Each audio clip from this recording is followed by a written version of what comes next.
I will be presenting on the Palace of Versailles.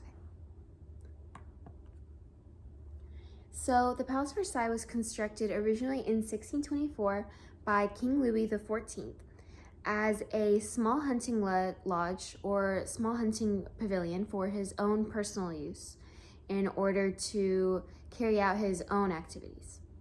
However, in 1631 to 1635, it was rebuilt and expanded into a small red brick and white stone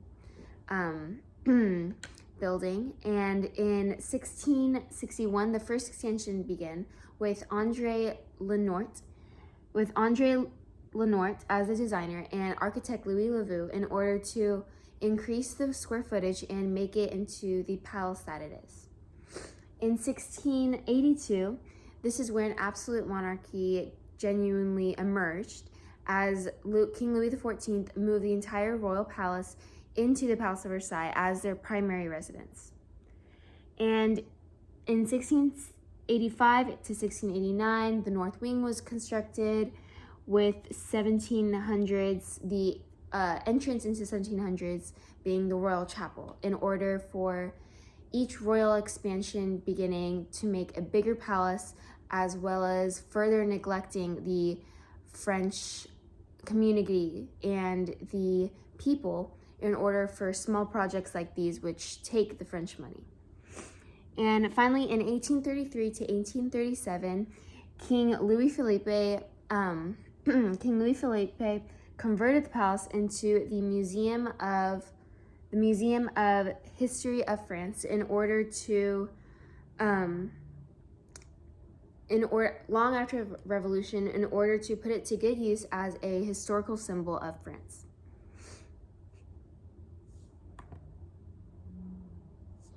Regarding the architecture and layout, we can see that there's strong symmetry in this palace which shows the strong planning and high architectural design that went into building this.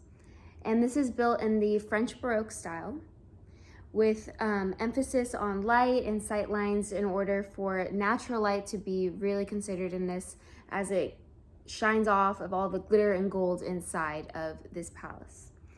And it was, the hunting lodge originally had the red brick and the white stone, which adds a white stone facade on the garden side, featuring an Italian style flat roof hidden behind the balustrade, while the court side maintains traditional French slated roofs.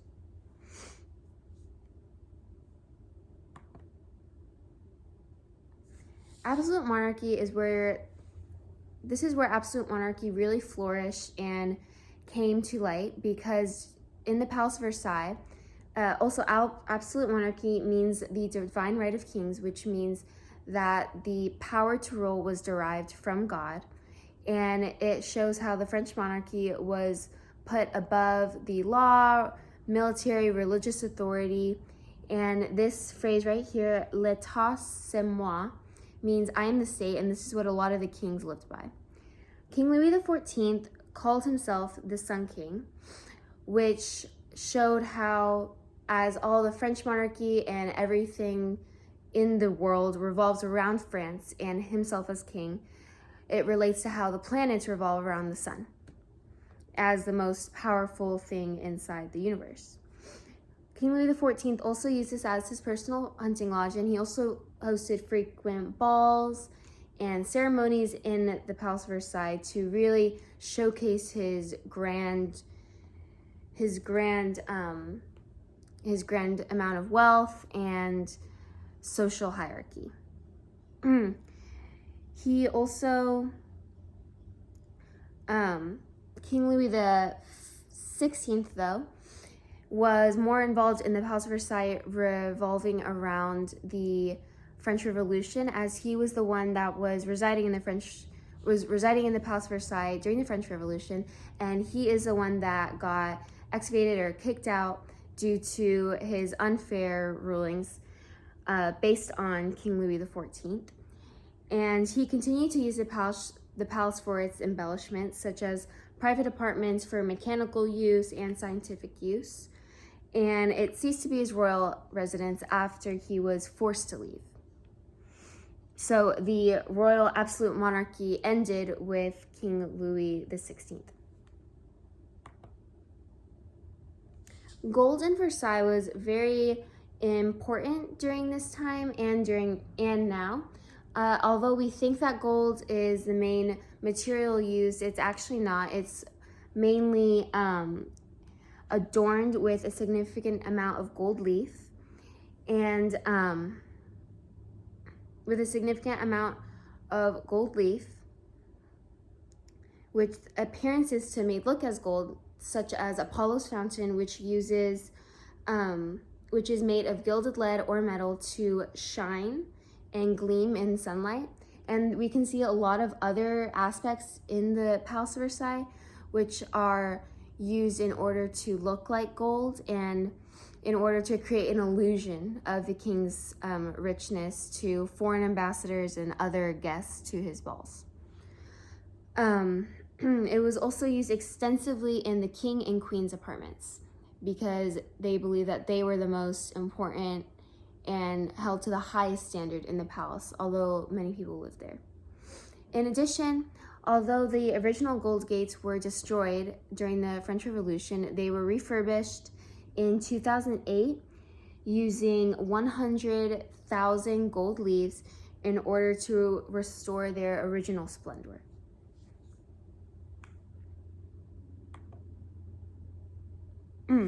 Moving on to the most important room in the Palace of Versailles, this is the Hall of Mirrors. It's the most famous room because it was a grand Baroque gallery, and it celebrated the power of the French monarchy, and a lot of very important events were held here. So it was very large. It was 73 meters long, 10.5 meters deep, and it also it had opposite 17 arched windows where the 17 equally arched mirrors containing 357 mirrors in total. And this hall was also designed by Jules Hardouin Mansart. In addition, the ceiling art was covered with 30 paintings from the artist Charles Lebrun, which all commemorated famous military victories, political and military triumphs and victories of the first 18 years of King Louis XIV's reign. It was also the materials that were made out of this were marble pilasters with gilded bronze capitals in order to showcase France's self-sufficiency and grandeur. In addition, this picture is of the Treaty of Versailles. It's not loading, but the Hall of Mirrors was also very important in the palace because it's where most of the significant events in France happened. For example, many balls were held in the Hall of Mirrors, which could be like erratic and vulgar, yet grand and involving luxury items and everything. And and this was also a place for courtiers to meet and gather, as well as for grand royal ceremonies, the balls, and a reception of foreign ambassadors. In addition, this is where the proclamation of the German Empire occurred, which was after the defeat of the Franco-Prussian War. The Treaty of Versailles signing took place here. And the Hall of Mirrors was generally a place for the most significant events in the world, which impacted Europe as a whole and all the other countries, as it was a place for signing of war treaties and other crucial events.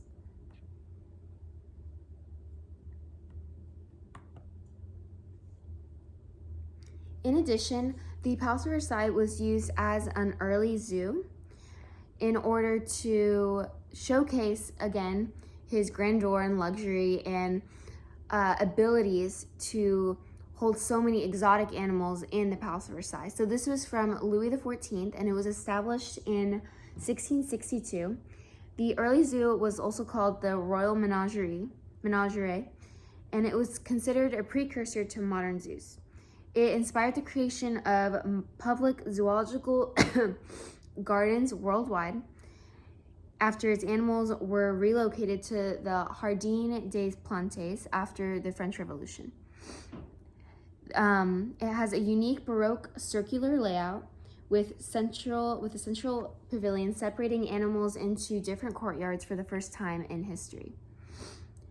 While the original structures are gone, however, you can still see the remnants and exhibits of the menagerie in the Palace of Versailles, grounds and related to art and historical displays.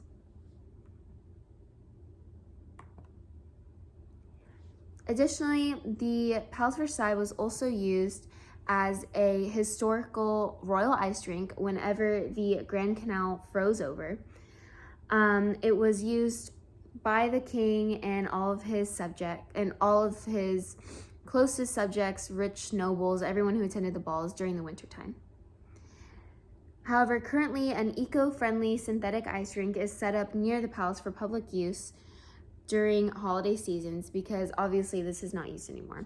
However, another important ice rink in Palace is the Grand Palais, which is also a popular venue during the winter because it's an indoor ice skating rink with an iconic glass roof.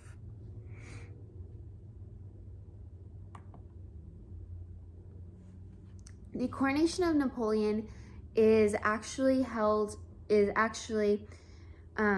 displayed as a second version in the Palace of Versailles, created by David in his studio, acquired by the palace in 1947 by King Louis Philippe in his attempts to make the Palace of Versailles a place for military victories, such as like paintings and other artifacts.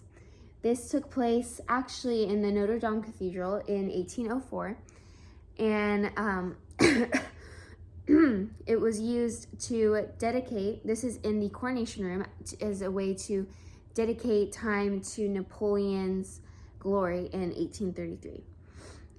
This is a way to dedicate, for King Louis Philippe to dedicate Napoleon's victories to France, as Napoleon is a very important figure to French history, and overall French authority and military triumphs. Thank you.